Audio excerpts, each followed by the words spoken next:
Cakep belum? Oke. Hai semuanya, nama aku Dina Firnalia Indrianti, mahasiswa semester 5 Program Studi Ekonomi Syariah, Fakultas Ekonomi dan Bisnis Islam UIN Saizu Purwokerto.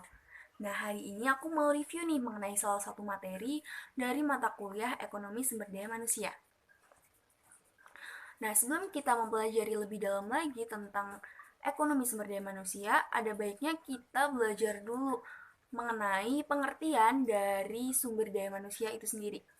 Adapun pengertian dari sumber daya manusia menurut Hasibuan adalah kemampuan terpadu dari daya pikir dan daya fisik yang dimiliki oleh suatu individu di mana pelaku dan sifatnya dilakukan oleh keturunan dan lingkungannya, sedangkan prestasi kerjanya dimotivasi oleh keinginan untuk memenuhi kepuasannya. Sumber daya manusia sendiri terdiri dari daya pikir dan daya fisik setiap manusia. Jadi singkatnya, kemampuan setiap manusia itu ditentukan oleh daya pikir dan daya fisiknya nih teman-teman. Berdasarkan pengertian tadi, bisa kita simpulin nih bahwasanya pengertian ilmu ekonomi sumber daya manusia adalah ilmu ekonomi yang diterapkan untuk menganalisis pembentukan dan pemanfaatan sumber daya manusia yang berkaitan dengan pembangunan ekonomi. Next, ketika kita belajar tentang ekonomi sumber daya manusia, maka kita juga pasti akan menemukan pembahasan mengenai ruang lingkup ekonomi sumber daya manusia. Adapun ruang lingkup dari ekonomi sumber daya manusia antara lain yang pertama ada perencanaan sumber daya manusia atau Human Resources Planning, di mana cakupan ini terfokus pada penyediaan angkatan kerja dengan pengetahuan dan keterampilan tinggi dan penciptaan dari berbagai kesempatan kerja yang ada, teman-teman. Selain itu, perencanaan ini juga ngebawa kita ke arah kelaahan perencanaan sumber daya manusia yang meliputi analisis permintaan dan juga penawaran yang bakal terjadi di masa yang akan datang.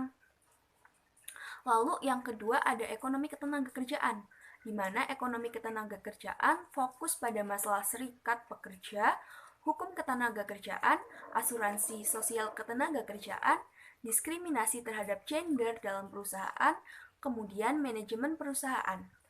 Ruang lingkup ketiga yaitu ekonomi kependudukan nih teman-teman.